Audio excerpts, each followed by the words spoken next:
I was thinking of the person that I am today and what shaped the person that I am today. Bah oui, I'm in the park, of course, you have these beautiful conversations, especially when you're alone. You're like, thinking. I might have been a philosopher maybe in a previous life, or je sais pas. Anyways, um, I was thinking of the different versions of me that were here before me, before my 35th birthday. Okay, these are like my shower thoughts, literally. Nobody's asking this, and yet here I am asking myself this question because I'm like, how is it that today I am like this? How is it today that, how is it that today I'm really struggling figuring out who it is that I am, what it is that I want, where it is that I want to be going, what the fuck I want to be doing, what kind of impact I want to create, and all these like existential fucking questions, which I think is very nice and very important that we ask ourselves these questions because we've never had anybody tell us to do that. I mean, if you think of education, we've never had these taken into considerations. It was just more like history, economics, and whatever. It's like, just do this, do that, and like you're being sort of like put into boxes and kind of like directed, right? But I think that sense of direction is not the wrong one, but I'm assuming that, French education and everything had their reasons. I still don't understand the reasoning, mais bon, that's not the topic. But then I was thinking, putain, coming back to Paris is also bringing a lot of souvenirs, a lot of memories, because from my balcony you see the school I attended from, c'était quoi, CE1, CE2, CM1, so it was like 3 years of, I would say, elementary school. And before that we have la maternelle. I wouldn't know how to say that in English. And I think in total it would be like 5-6 years.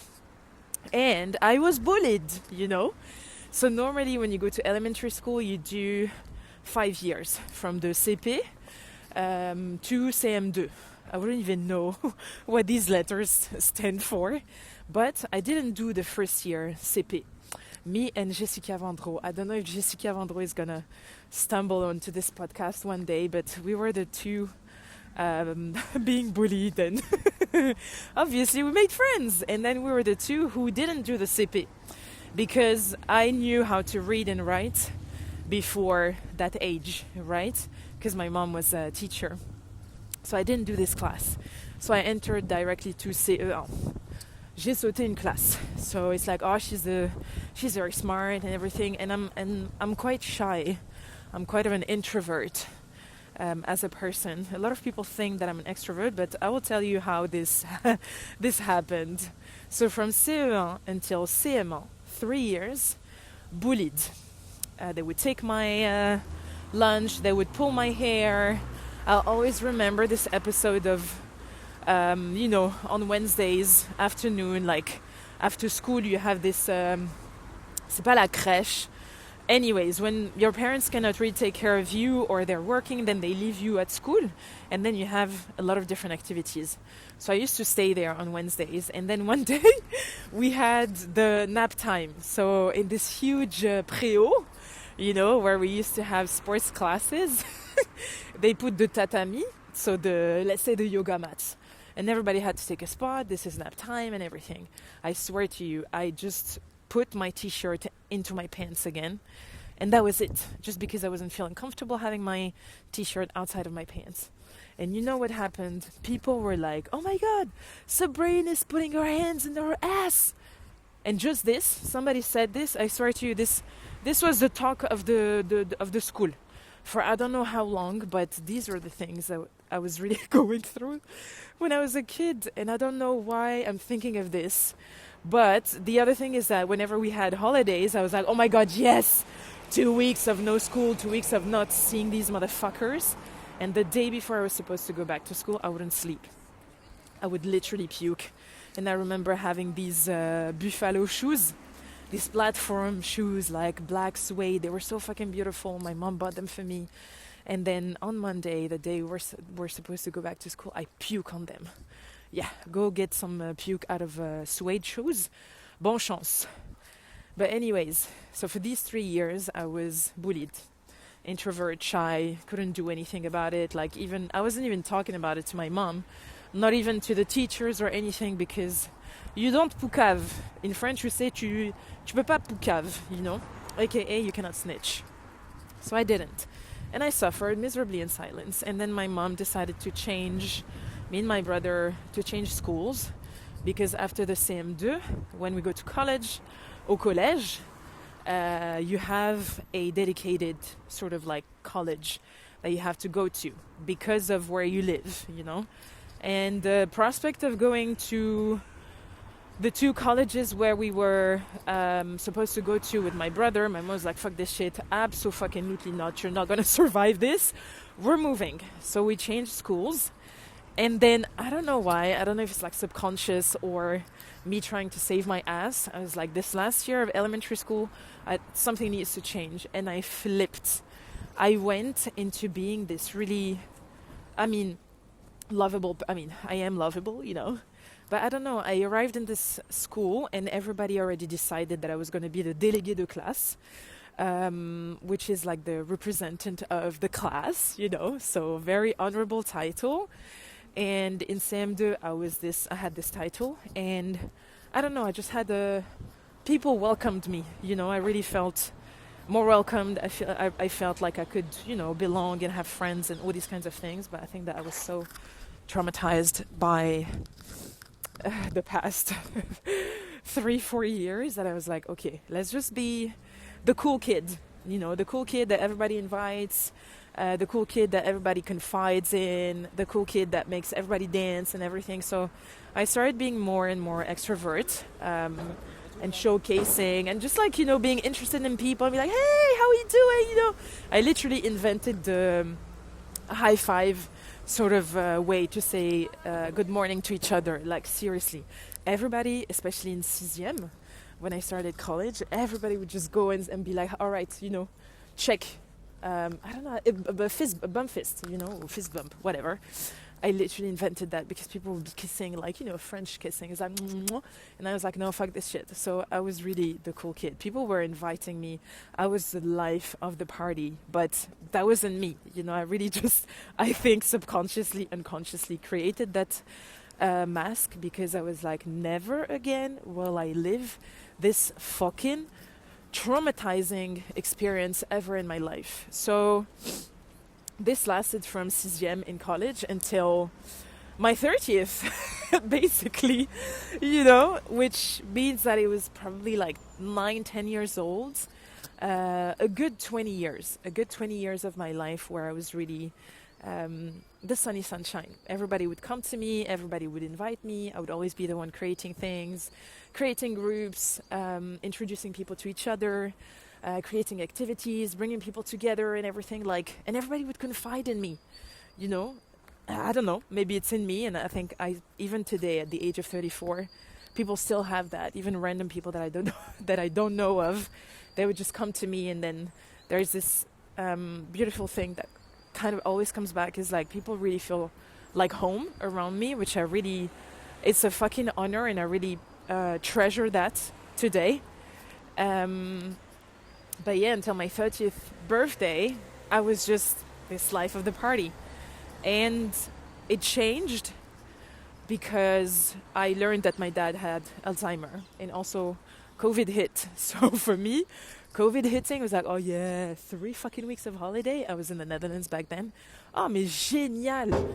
And this was literally the second year of launching my business. And that first year in 2019, I was giving classes nonstop, like 15, 16 classes a week, plus my own classes, plus my part-time job, plus invites and work with brands and all these kinds of things. Like when they say stay at home for 3 weeks, I was like, great, I'm just gonna stay chill, not do too much. It's gonna be holidays, and then we can just, you know, go back to life. And then it didn't happen, so it was extended, and then I turned into online classes and blah blah blah. But that year, when I turned 30, and when I learned that my dad had Alzheimer's, I was like, putain, en fait, no one really knows me. I know everybody's lives, but no one really knows me. I made it a fucking mission not to confide in people or literally just avoid the subject. Whenever people would ask me, hey, how are you? So what's up? How are your parents? And stuff, I was like, oh yeah, they're divorced, period. Moving on. And then I would divert and I would always ask the question back to people to divert the conversation and not to focus on me, because I don't like being the center of attention, but also because I've always been raised into this beautiful sentence: don't say too much about yourself. Don't talk too much. Don't tell people because they're going to use that against you, and so on and so forth. So it was always like very protective, very, sometimes protective to the point it's like very skeptical, you know, very like, but at the same time, it also developed my trust issues, and at the same time also knowing who to talk to, right? But when I hit 30 plus COVID plus my dad being diagnosed with Alzheimer's, I was like, I want this to change, you know, and really this affected everything in my life, from my relationship to people to my relationship to my business and where it is that I wanted to take my business, right? So I started creating events and weekenders and opportunities for people to really sit down, talk, connect through my dance classes. So it was always like a dancing and then a bit of like getting to know each other, and that's how I think really I built that beautiful community in the Netherlands, like because we had those moments, right? And of course I offered the opportunity for people to dance, to only dance. I offered the chance for people to connect, to also connect, but that feeling of like feeling home and kind of like dropping your guard and just being yourself and connecting with one another was really just feeding me so much. And I did the same with my friends, my circle of friends, and I think it was good that at that time, because COVID was still, you know, lingering, but in the Netherlands they were quite chill. They were like, yeah, do whatever the fuck you want. So we gathered, we were always at each other's homes, spending time together, doing the simplest of things, you know. And I guess that this is how I developed really good bonds, and how I managed to have also like develop beautiful friendships. And yet at the same time, I still showed that sunny sunshine version of me. You know, I've never dropped my guard. I've always like, and maybe this is also a personality trait, and that's why maybe today I'm wondering, I think this is a beautiful gift. Those are really beautiful gifts that God gave me, being a sunny sunshine, seeing always the glass half full, being creative, being able to lead, to gather, to bring people together, and to like hold space for people, you know. And at the same time, today more than ever, I'm like, who can do that for me, you know? Since I've never asked anything in return, because I don't know, maybe I'm assuming that people would do the same. I realize that not everybody wants to do the same. Not everybody has the capacity to do the same. And sometimes it hurts.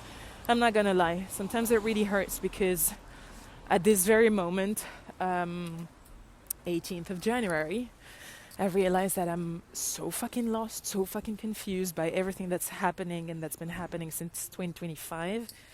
And I feel like I'm only understanding now, and I'm only comprehending what 2025 did for me. Not to me, but for me. Like, I think at first I was like, what the fuck is happening, man? Like, when it rains, it pours. And now I changed my sort of like narrative to, okay, all of this happened for me for specific reasons. And I'm only starting to see it literally a year after, because yay, I'm out of survival. But all this to say that as much as it saddens me, it's also like I'm being confronted with the fact that not all the friendships I developed the last few years also of being in the Netherlands will continue, you know, because if someone in front of you doesn't necessarily want to meet you where you are, there's a reason. And what I'm saying is that the reason might be that what they're seeing in you is really reflecting something that is happening in them, but that they don't necessarily want to confront at this stage. which is fine. And unfortunately, you cannot do much about it. But it's also the time for you, and I'm talking for me, to also take my distances, without explaining, without justifying, without trying to find a reasoning or whatever, but just really to say, hey, like, this is, at least for me, I can't do this. Like, I cannot keep on entertaining a dynamic where it's not reciprocated, a dynamic where it's one-sided, sort of, and also, and especially, a dynamic where you're not met. I think that there's a big talk around being seen, being heard, being understood. True. And at the same time, it's also being met where you are right here, right now, 18th of January at 1 p.m. You know what I mean? I always thought that, I want to be seen, I want to be understood, I want to be heard. I cannot force people to do that, And I think I'm comfortable with not being seen. And I think that this is something that's happening now with my 21 days challenge on social media, where I'm like, a lot of people don't see me or don't understand me or don't necessarily hear me out. And I don't really care for some reason. I feel like it's almost like a good way to filter people out. And trust me, a lot of people have stopped following. A lot of people have stopped supporting and everything, which is, for me, a great thing and a great reminder that, yes, it is working. Do you know what I mean? But the whole being met for me is one of the most, I think, important things, or like the most necessary, let's say, layer of human dynamics, because it's like you still accept the person, in whichever condition, in whichever version, and whatever space she's in right now. The fact that you're able to meet her where she is without sort of like automatically coaching or reassuring or comforting, but just being here like, hey, I see you. Period. This is one of the strongest and most, I guess, courageous thing that a human can do for another human being. Vraiment, quoi.